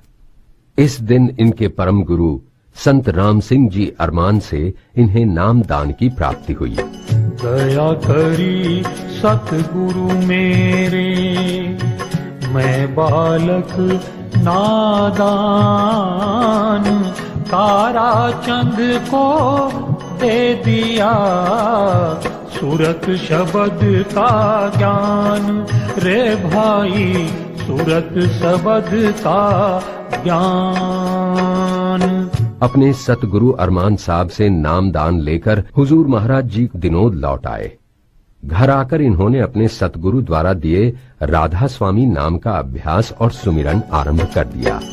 ताराचंद सुमिरन करें, हरदम गुरु का नाम, बिन सुमिरन के मनुष्य यह जन्मा है बेकाम रे भाई, जन्मा है बेकाम। हुजूर महाराज जी ने अरमान साहब से नामदान तो ले लिया था, परंतु उनके साधारण गृहस्थ जीवन को देखकर उनके अंदर की उहापोह शांत नहीं हुई। अतः नामदान लेने के बाद भी एकदम संत मार्ग पर न चलकर हुजूर साहब तपस्या करने जंगल में चले गए। एक दिन घास लेने जंगल में गए तो घर वापस लौटने की इच्छा नहीं हुई और जंगल में ही रावला जोहड़ के पास चिलचिलाती धूप में जमीन पर जेली गाड़कर तपस्या करने बैठ गए। जैसे ही लोगों को इस बात का पता चला, लोग वहां पर इकट्ठा होना शुरू हो गए। वहीं पर भंडारा लग गया और प्रसाद बनने लगा। लोग जेली वाले बाबा की जय के नारे लगाने लगे। हुजूर महाराज जी को इस तरह घोर तपस्या करते देख गांव के कुछ मुख्य लोग इन्हें लेने को आए, मगर हुजूर साहब नहीं गए। तब इनकी धर्म की मां मन प्यारी को इनके पास भेजा गया और उन्होंने किसी तरह हुजूर साहब को गांव में लौटने के लिए राजी किया। यद्यपि पुर भंडाणा वाले बाबा के समझाने पर घर लौटने का मन पहले ही बना लिया था। और जब महाराज जी वापस गांव लौटे तो अपने घर का जो थोड़ा बहुत सामान था वो सारा गायब पाया। दरअसल हुजूर साहब द्वारा शादी के लिए मना कर दिए जाने के बाद से इनके पिता तो घर से बाहर ही रहते थे और हुजूर साहब के घर छोड़ने के बाद गांव के लोग उनके घर का सारा सामान, यहाँ तक के खाट और बर्तन भी ले गए। तब महाराज जी ने जैसे तैसे गांव वालों की मदद से अपना सामान जुटाया। धीरे धीरे गांव में रहते हुए ही अपने सतगुरु की आराधना और उनके दिए नाम का जाप करते रहने से हुजूर साहब का अपने सतगुरु पर विश्वास पक्का होने लगा। गुरु चरणों में शीश धर करता उनको याद। धीरे गांव में रहते हुए ही अपने सतगुरु की आराधना और उनके दिए नाम का जाप करते रहने से हुजूर साहब का अपने सतगुरु पर विश्वास पक्का होने लगा। गुरु चरणों में शीश धर करता उनको याद। ताराचंद गुरुदेव ने दे दिया नाम आगाध रे भाई, दे दिया नाम आगाध। महाराज जी का अपने सतगुरु पर तो पूरा विश्वास था, परंतु कभी कभार मन में एक बात आती थी, ये राधा स्वामी नाम क्या लिया? अगर राधे श्याम जपता तो क्या बुरा था? इसी तरह के ख्याल मन में आने से महाराज जी परेशान रहने लगे। ऐसे में जब वो ध्यान करने बैठे तो उन्हें महर्षि शिवव्रत लाल जी ने दृष्टांत दिया, राधा स्वामी नाम से ही तुम्हारा उद्धार होगा। इस घटना के अगले ही दिन महाराज जी अपने सतगुरु अरमान साहब के यहाँ जा पहुंचे और उन्हें प्रणाम कर ये सारा किस्सा कह सुनाया। सारी बात सुनने के बाद अरमान साहब ने कहा, वो महर्षि शिवव्रत लाल जी ही थे, उनकी दया से ही मेरा जीवन बना है। तुम्हें मेरे पास भेजने वाले भी वही हैं। नमो नमो सतगुरु नमो, बार बार दंडोत, जिनकी दया अपार से प्रकट हो गई ज्योत रे भाई, प्रकट हो गई ज्योत। इनके सतगुरु अरमान साहब का भी इनसे मोह हो गया था। अपने शिष्य की खोज खबर लेने वो अक्सर दिनों आते रहते थे। एक बार शाम को वो आकर हुजूर साहब के पास ठहरे और कहने लगे, मुझे कल सुबह ही जाना है, मुझे 2 रुपए चाहिए। उन दिनों महाराज जी की परिस्थिति बहुत विकट थी। हुजूर साहब के लिए उस वक्त 2 रुपए का बंदोबस्त करना पृथ्वी उठाने जैसा था। काफी सोच विचार करने के बाद हुजूर साहब ने अपनी थाली गिरवी रखकर 2 रुपए अरमान साहब को दिए। पैसे लेकर अरमान साहब ने इनसे कहा, जाओ, तुम्हारे ये 2 रुपए 2 करोड़ हो गए, तुम इस परीक्षा में पास हो गए। और अरमान साहब चले गए। बाद में हुजूर ने अपने पिता से छुपकर 15 दिन में 2 मन टींट जंगल से तोड़कर बेचे और अपनी थाली छुड़वाई। उस वक्त उनके टींट भी आधे दाम में खरीदे गए थे। गुरु महाराज अरमान साहब से नामदान लेने के पश्चात हुजूर साहब अपना ज्यादा से ज्यादा समय नाम के अभ्यास व सत्संग में बिताते थे। हर समय इनके इर्द गिर्द साधु संतों व भक्तों की भीड़ लगी रहती थी। इन्हें एकांत मिलता था तो सिर्फ ध्यान के वक्त। साधन ही से पाइए ज्ञान धान आनंद, तारा चंद साधन करें, कटे 84 फंद रे भाई, कटे 84 फंद। ऐसी व्यस्त दिनचर्या के बावजूद हुजूर साहब अपने पिता की सेवा के लिए अवश्य वक्त निकाल लेते थे। जब भी वो घर आते थे तब ये उनके खाने पीने नहाने धोने का पूरा ध्यान रखते थे। यहां तक कि जब उनके अंतिम समय में इनके पिता की तबीयत खराब रहने लगी थी तो उनका मलमूत्र हुजूर साहब ने अपने हाथों से साफ किया था। अंतिम समय में इनके पिता को भी अपनी गलती का एहसास हो गया था। एक दिन उन्होंने हुजूर साहब को अपने पास बुलाया और कहने लगे, मैं बड़ा ही निर्भाग आदमी हूँ बेटा। आप ये कैसी बातें कर रहे हैं पिताजी? मैं सही कह रहा हूँ बेटा। मैंने तुझ जैसे बेटे को इतनी तकलीफ दी। आप जिन्हें तकलीफ समझ रहे हैं, मेरे लिए वो तो सीढ़ी थी जिस पे चढ़ के मैं अपने सतगुरु तक पहुंचा। ये तू कह रहा है क्योंकि तू भगत प्रहलाद है और मैं निर्दयी राक्षस हिरण्यकश्यप। मैंने तुझे बहुत दुख दिए हैं बेटा। आपने मुझे कोई तकलीफ नहीं दी पिताजी। मेरा मालिक राधा स्वामी दयाल है, मुझ पर मेरे दयाल की कृपा है, सो मुझे कैसी तकलीफ? आज अगर मैं तुझसे कुछ मांगू तो मुझे देगा? मेरे कुल मालिक के घर में किसी भी चीज की कमी नहीं है। आपको जो मांगना है आप मांग ले। बेटा तूने इतने सत्कर्म किए हैं, तू ये सारे सत्कर्म संकल्प करके मुझे दे दे। जैसी आपकी आज्ञा। इतना कहकर हुजूर साहब ने जल से भरा लोटा लिया और उसे सूर्य की तरफ ढालते हुए कहा, मैंने आज तक पहले जो शुभ कर्म करया से और जो पुण्य करे से वो सारे मैं मेरे बाप को अर्पण करता हूँ। ढाणी इस वक्त की बात नाकी ने और सूरज का लोटा डाल दिया। हुजूर साहब के ये संकल्प करते ही इनके पिताजी का मुरझाया हुआ चेहरा खिल उठा। इसके बाद उन्होंने हुजूर साहब से रामायण से भरत मिलाप वाला प्रसंग सुना और कुछ समय बाद ही अपना चोला छोड़ दिया। हुजूर महाराज जी ने एक सुपुत्र का कर्तव्य निभाते हुए सभी सांसारिक कर्मों को पूरा किया और अपने पिता की आत्मा की शांति के लिए ईश्वर से प्रार्थना की। ना कोई साथ में जाता है, जाता आप अकेला,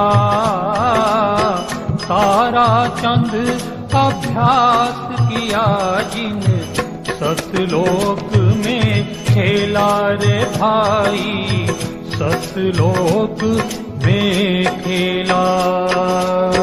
अपने पिताजी की मृत्यु के पश्चात हुजूर जी महाराज अपने सद्गुरु की सेवा और साधन के अभ्यास में और जोर शोर से लग गए। साधना और भजन में हुजूर साहब की इतनी रुचि देखकर एक दिन इनके सद्गुरु अरमान साहब ने कहा, तुमने इतने कम समय में जो अवस्था प्राप्त की है वो बड़े बड़े महात्माओं को भी जिंदगी भर नहीं मिल पाती। मैं तुमसे बड़ा प्रसन्न हूं। मैंने जान लिया है कि तुम इस संसार में किसी विशेष कार्य के लिए आए हो। मैं आज से तुम्हें नाम दान देने का हक देता हूं।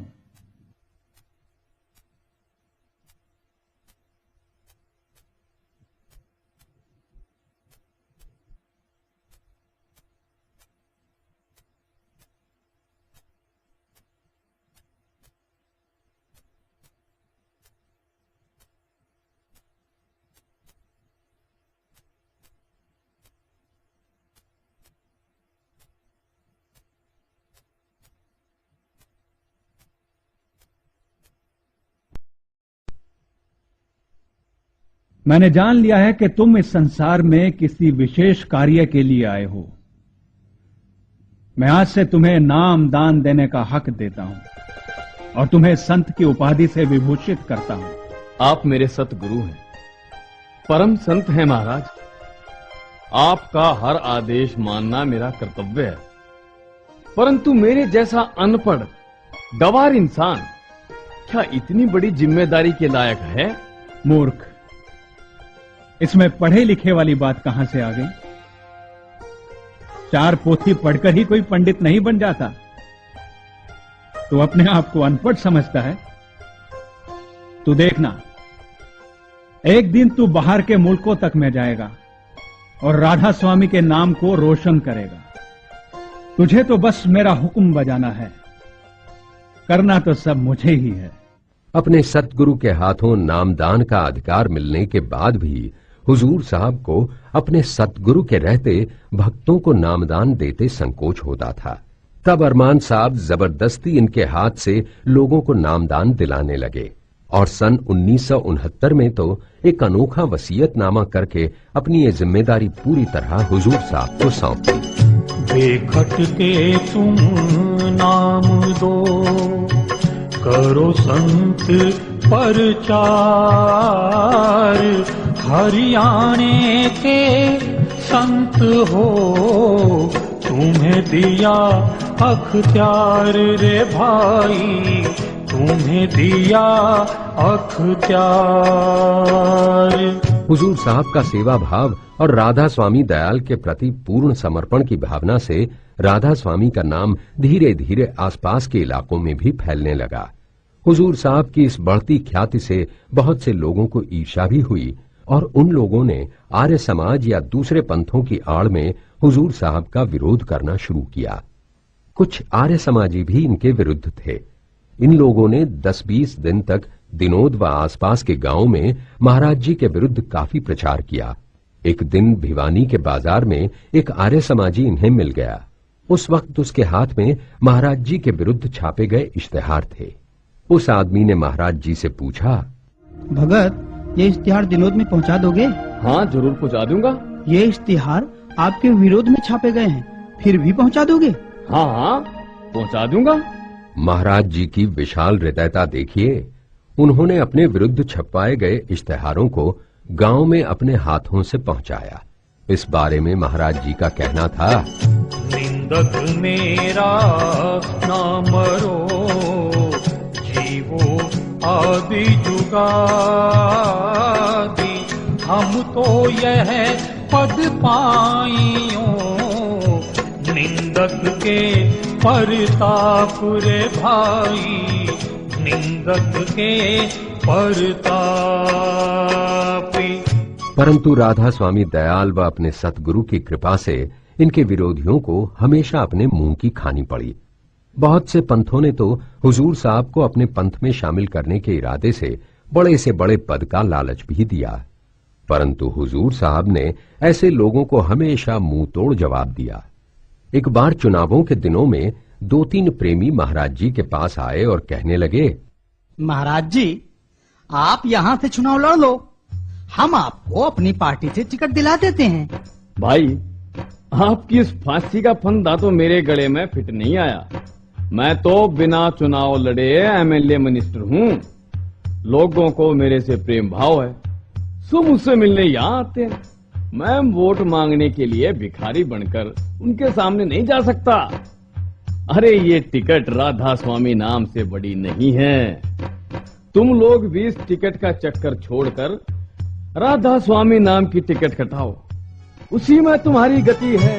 राधा स्वामी नाम जप, राधा स्वामी धाम, नाम अनामी है यही, संतों का निज धाम रे भाई, संतों का निज धाम। नामदान देने के आदेश से पहले हुजूर साहब एक छोटी सी कोठरी में खुश थे, पर नामदान देने और अपने सतगुरु के विचार फैलाने के इरादे से हुजूर साहब अपने पैतृक घर में सत्संग करने लगे। ए प्रेमियों, जात पात पूछे ने कोई, हरने बजो सो हरका होई। तुम एक जाति का धानक आ जाता और वो परमात्मा में लीन है, उससे कहते हो धाने का, उससे नफरत करते हो। और एक जाति का और कोई बड़ा अफसर आ जाए, उसके जूठा पानी पीते हो, ताड़वे धोते हो, क्या नौकरी दिवा देगा, हमारी जगह मिल जाएगी, इज्जत कर देगा। और उस परमात्मा की दया तो उसके तुम हाथ भी नहीं लगाते, तो हमारा फलाना क्या जाने, ये तुम्हारे में कमी है, तुम परमात्मा भक्त हो तो नफरत करते हो। यहाँ हुजूर महाराज जी अपने हाथ से आटा पीसकर रोटी बनाकर संगत को खिलाते थे। धीरे धीरे संगत बढ़ने लगी तो हुजूर साहब का घर छोटा पड़ने लगा। तब इन्होंने अपना पैतृक घर बदलकर गांव के पश्चिम में तालाब के किनारे वाली जमीन लेकर सन 1961 में अपने पहले आश्रम की स्थापना की, जो बाद में बड़वाला आश्रम कहलाया। इस आश्रम में हमेशा भक्तों का आना जाना लगा रहता था। हर वक्त रौनक रहती थी। लोग बड़े चाव व श्रद्धा से महाराज जी के दर्शन करते और उनके प्रवचन सुनते। इसी सत्संग में गांव की एक ब्राह्मणी, जिसे महाराज जी दादी कहकर बुलाते थे, हर रोज आती थी। एक दिन उसके मन में शंका उठी कि महाराज जी तो अकेले हैं, सो वो इतने हजारों लाखों लोगों की नाव कैसे इस भवसागर से पार लगाएंगे। उस रात उसकी शंका का समाधान राधा स्वामी दयाल ने कर दिया। उसे रात को सपने में महाराज जी के असंख्य रूप दिखाई दिए। अगले दिन उसने अपने मन की शंका बताते हुए महाराज जी से माफी मांगी और सपने वाली बात बताई। उस ब्राह्मणी की बात सुनकर महाराज जी ने मुस्कुराते हुए कहा, सूर्य और चंद्रमा आकाश में एक ही है, परंतु अगर आप इनको हजारों लाखों घड़ों में जल भर के देखोगे तो हर घड़े में चांद नजर आएगा। सतगुरु इस देह का नाम नहीं है, वो तो शब्द स्वरूपी है। दुनिया दल दल में फंस रही, कोई ना पूछे हाल, गुरु हमारा खूब है, कर दिया मालो माल रे भाई, कर दिया मालो माल। हुजूर महाराज जी का प्रभाव सिर्फ यहाँ के जनमानस ही में नहीं था, बल्कि इस इलाके के साधु संत भी इनकी आध्यात्मिक शक्ति से परिचित थे।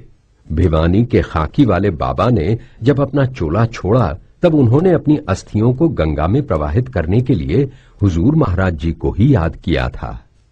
इसी तरह महात्मा रतनदास ने भी अपने अंत समय में अपने पास आए केलंगा के सत्संगियों को दिनोद आश्रम में जाकर हुजूर महाराज जी के साथ सत्संग करने का निर्देश दिया था।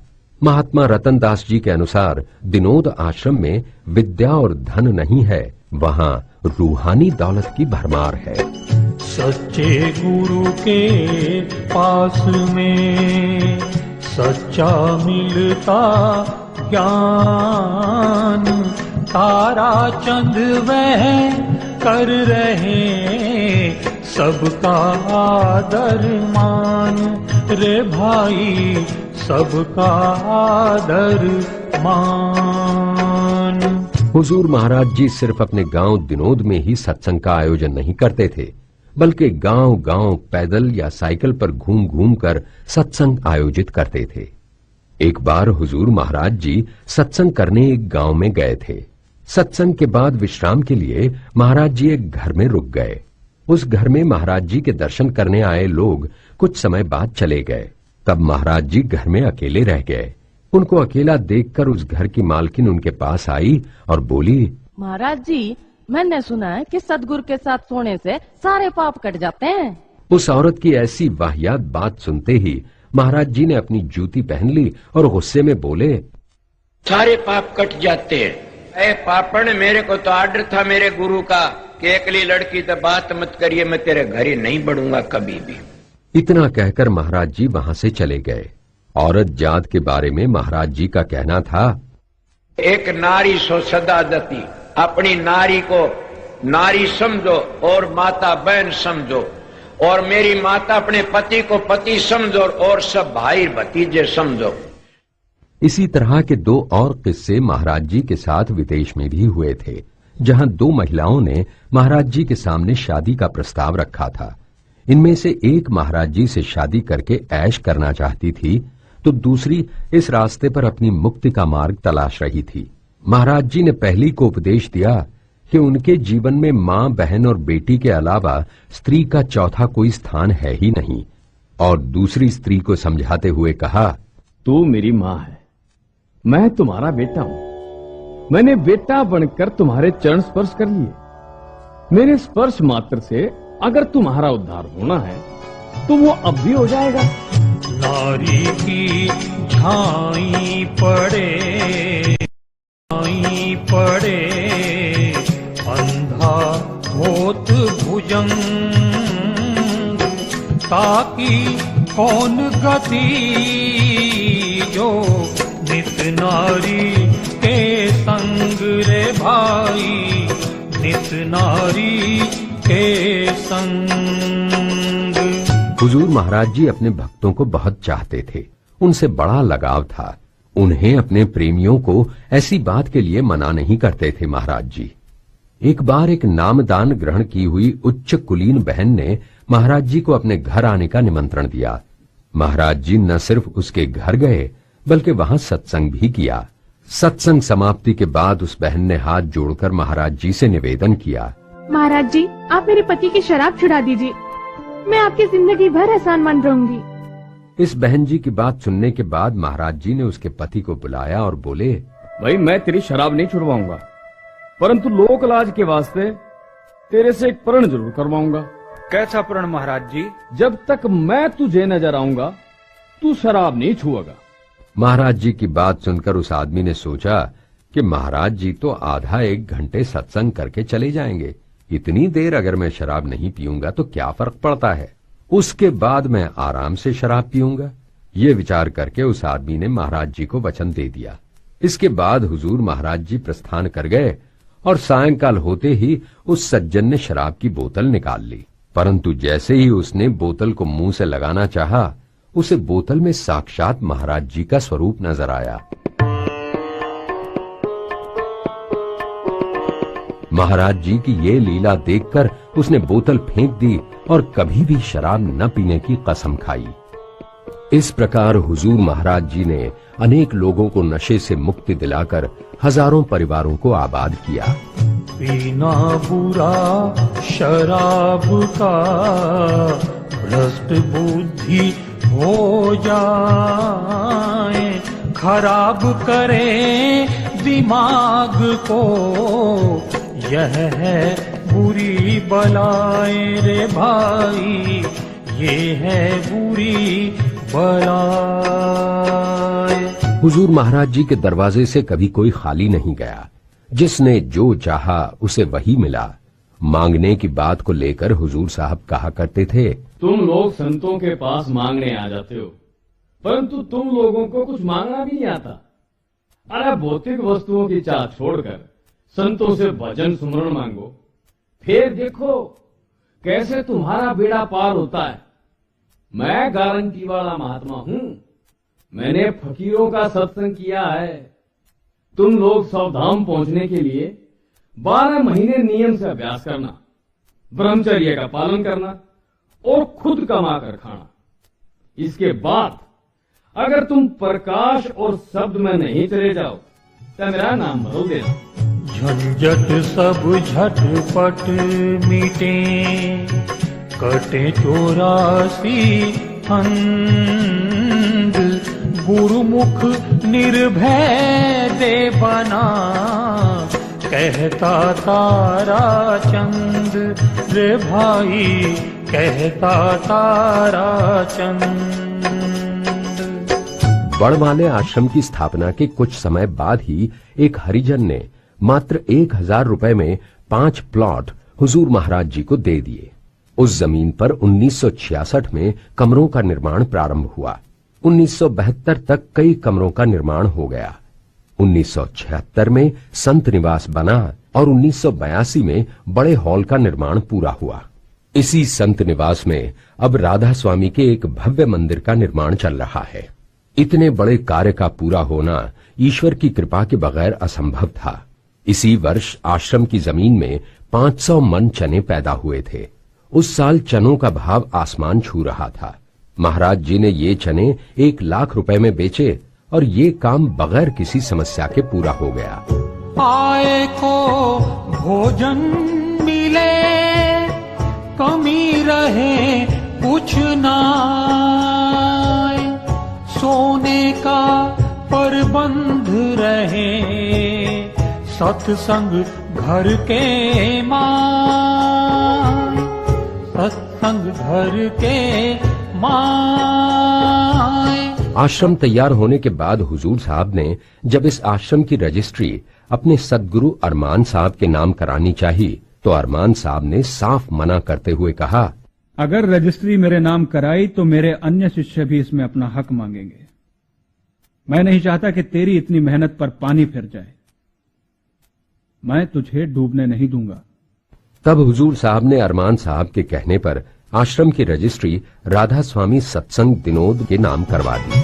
गुरु सेवा में कर दिया अर्पण तन और मन,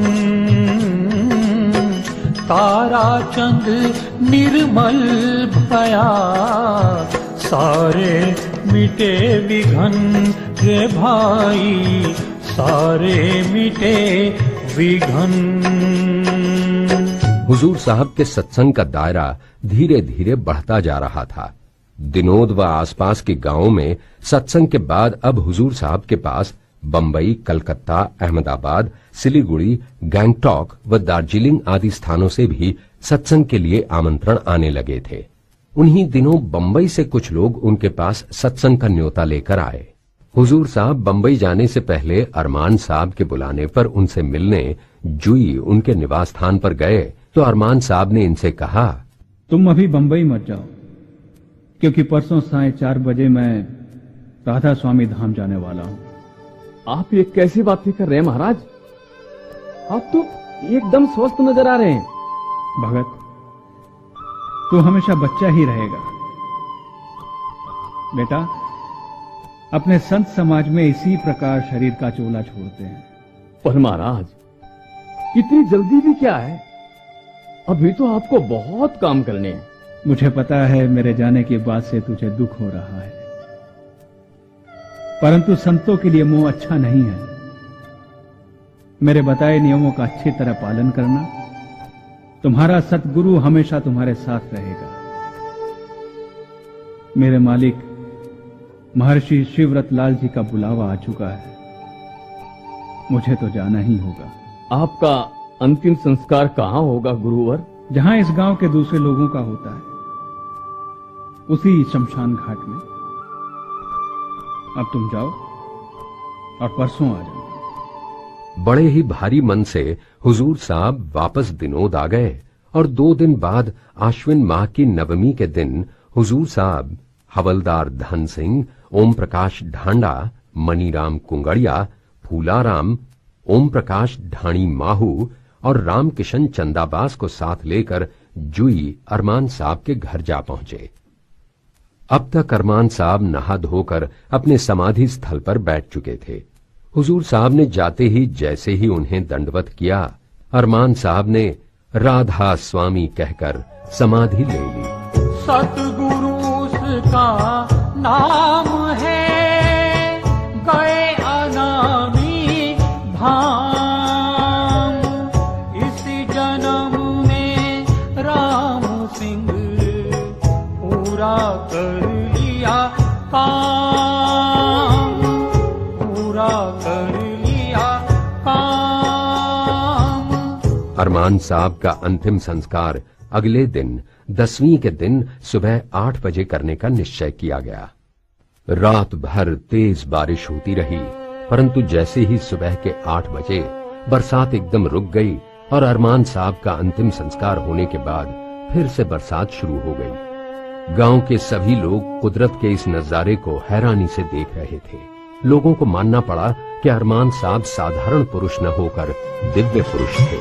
काम तुम्हारा दिन ब दिन बढ़ता जाए दिन रैन, यही दुआ अरमान की, हरदम रहे सुख चैन रे भाई, हरदम रहे सुख चैन।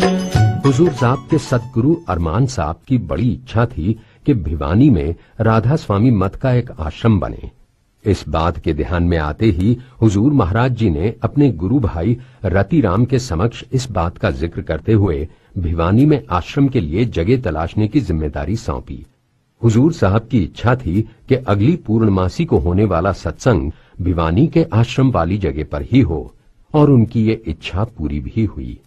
एक बार जगह लेने के बाद इस आश्रम का निर्माण कार्य आरंभ हुआ तो धीरे धीरे एक विशाल सत्संग हॉल, भंडारा स्थल, बगीचा व सैकड़ों कमरे बनते चले गए। कहते हैं कि इस आश्रम के लिए कभी भी हुजूर महाराज जी ने किसी के सामने झोली नहीं फैलाई। राधा स्वामी दयाल की कृपा से हर कार्य अपने आप होता चला गया। बिन मांगे मोती मिले, मांगे मिले ना भीख, मांगन से मरना भला, यह सतगुरु की सीख। आप होता चला गया। बिन मांगे मोती मिले, मांगे मिले ना भीख, मांगन से मरना भला, यह सतगुरु की सीख रे भाई, यह सतगुरु की सीख। इस तरह पहले दिनोद और फिर भिवानी में आश्रम की स्थापना के बाद 14-15 साल के अंदर हुजूर महाराज जी ने दादरी, सिवानी, अंटा, रोहतक आदि जगहों पर हरियाणा में 2 दर्जन आश्रम बनवाए। इसके बाद उत्तर प्रदेश में सिंचावली, कोसी व राजस्थान में झरझीला आदि जगहों पर आश्रम बनवाए और सत्संग किया। हुजूर महाराज जी जब सत्संग करते थे तो 2-3 घंटे तक इनके भक्त व श्रोता अपनी जगह से नहीं हिलते थे।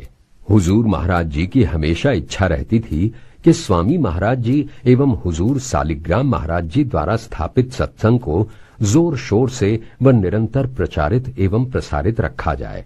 अतः जब कभी उन्होंने स्वधाम लौटने की चर्चा की तो सत्संग में अपने उत्तराधिकारी के बारे में अवश्य इशारा किया। हुजूर महाराज जी का हाल हुजूर मास्टर कंवर सिंह जी महाराज से असीम प्रेम था। वो मास्टर जी को अपना सच्चा गुरुमुख मानते थे। अपने इस प्रिय शिष्य को हुजूर महाराज जी हमेशा अपने साथ रखते थे। गुरुमुख बनना कठिन है, ना मामूली बात, गुरुमुख रहते गुरु की सेवा में दिन रात रे भाई, सेवा में दिन रात। हुजूर महाराज जी अपने लिए या सिर्फ अपने प्रदेश के लिए हमारे बीच नहीं आए थे, वो तो पूरे संसार को परम शांति का पाठ पढ़ाने इस दुनिया में आए थे। अतः अरमान साहब की भविष्यवाणी व आशीर्वाद के फलस्वरूप अपने देश के बाद सन 1984 में अपनी वाणी से लोगों के दिलों की प्यास बुझाने अमेरिका और कनाडा पहुंचे। तत्पश्चात हुजूर महाराज जी इंग्लैंड, जर्मनी आदि देशों में भी गए। इंग्लैंड में तो एक साहब ने हुजूर साहब के सत्संग के लिए अपनी कोठी तक इनके हवाले कर दी। फलस्वरूप विदेशों में भी संगत की तीव्र गति से वृद्धि हुई और भारतीयों के अलावा विदेशी समुदाय के लोगों ने भी हुजूर महाराज जी के सत्संग में आना आरंभ कर दिया था। मौन धारी तारा चंद है सतगुरु का दास, राधा स्वामी नाम का खूब किया प्रकाश रे भाई, खूब किया प्रकाश। 30 अगस्त 1992 को अपने सत्संग में ज्ञान ध्यान की बातें करने के बाद अचानक हुजूर साहब ने कहा, अब मैं ये सोचता रहता हूँ या तो मैं कहीं एकला किसी जगह जा कि पता नहीं लगा, या मेरे दिल में ये बनी रहती है कि मैं किसी बार एकांत पड़ा रहूं बोल वाला। बोले क्या करूं, गल में गालिया ढोल बजावना पड़े, मेरे बस की बात को नहीं। गुरु महाराज का हुक्म था, ड्यूटी बजानी पड़ती है। इन संतों का विषय सो रंग बदल लेते करड़िए की ढाल, चिंता ना करया करो न। एम तो मेरा भी आ रहा से घबराना नहीं न, मालिक जबरदस्ती कर रहा से मेरे से। हेमंत ऋतु की पूर्णिमा को 25 नवंबर 1996 के दिन हुजूर महाराज जी ने अपने भिवानी स्थित आश्रम में अपने अंतिम सत्संग का आयोजन किया। जैसे ही दिन चढ़ना शुरू हुआ, सत्संगियों की भीड़ आश्रम में आने लगी। दोपहर 2 बजे सत्संग आरंभ हुआ। महाराज जी सफेद वस्त्र पहने, चेहरे पर आभा लिए स्टेज पर प्रकट हुए और बोले, स्वतः संत राधा स्वामी दयाल की बातें आप लोगों को सुनाने आते हैं। जब चले जाते हैं तो आप सब रोते हुए कहते हैं कि हमने पहचाना नहीं। संत हमें चेताने के लिए आते हैं, जैसे मेरे सतगुरु मेरे लिए आए थे। जिनको संतों पर यकीन होता है उनका सब काम ठीक हो जाता है। इस सत्संग के बाद हुजूर महाराज जी ने आश्रम की सारी जिम्मेदारी व नामदान देने का अधिकार अपने परम शिष्य हाल हुजूर महाराज संत मास्टर कमर सिंह जी को सौंप दिया।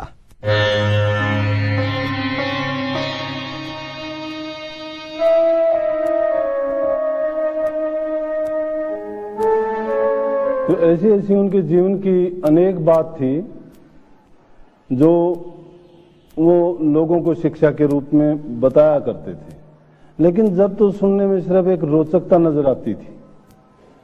परंतु अगर उन्हीं बातों को लेके उनको संकलन करके महापुरुषों की जीवनियां यही बताती हैं कि उनके आदर्शों को लेके हम आगे बढ़ें और उनका अनुकरण करें तो हमारा जीवन भी उनकी तरह से सुखमय हो सकता है। धीरे धीरे आश्रम के दूसरे दायित्व भी अपने अनुयायियों को सौंपने के बाद हुजूर महाराज जी ने 3 जनवरी 1997 शुक्रवार के दिन ब्रह्म मुहूर्त में 3 बजे निज धाम के लिए प्रस्थान किया। तारा चंद को न्यू कहे हम खेल चले हैं पाग, सतगुरु ने दया करी धो दिए पिछले दाग, धो दिए। परम संत हुजूर महाराज जी के देहावसान की खबर दावानल की तरह पूरे संसार में फैल गई। हुजूर साहब के शिष्य, राधा स्वामी मत के अनुयायी व अन्य श्रद्धालु जिस किसी ने भी इस खबर के बारे में सुना, वही अपना काम धाम छोड़कर महाराज जी के अंतिम दर्शन करने आश्रम में आने लगे। इन लोगों की हालत ऐसी हो रही थी मानो इनका सब कुछ लुट गया हो।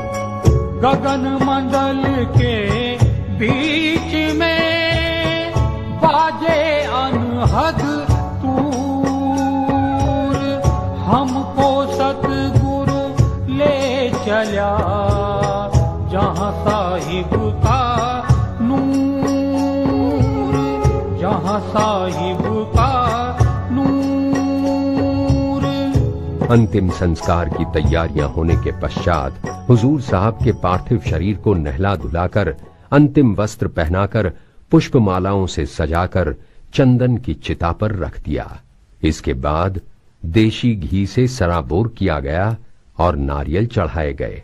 तत्पश्चात चिता को अग्नि दी गई। जब वे आए जगत में जग हंसा वे रोए, ऐसी करनी कर चले वे हंसे जग रोए, वे हंसे जग रोए। करीब आधे घंटे बाद सहसा दहकती हुई चिता में हुजूर महाराज जी का शरीर आलथी पालथी मारकर बैठ गया। फिर उन्होंने अपना बायां हाथ उठाकर सभी श्रद्धालुओं को आशीर्वाद दिया और एक उंगली उठाकर संकेत दिया कि एक राधा स्वामी नाम से ही सबकी मुक्ति संभव है। कहने वाला चल देता है, फिर बातें रह जाती हैं। तारा चंद फिर किसी वक्त में सबको यही सुहाती हैं, सबको यही सुहाती हैं। सीधी सादी बातें हमारी सबकी समझ में आती हैं। साफ साफ हम भेद बताएं, ये बातें कहाँ पाती है। अंबर फूटा बावली, जहां सूरज कई किरोड़, सतगुरु हेला दे गया, चलो उसी महल की ओर, उसी महल की ओर, उसी महल की ओर, उसी महल की ओर।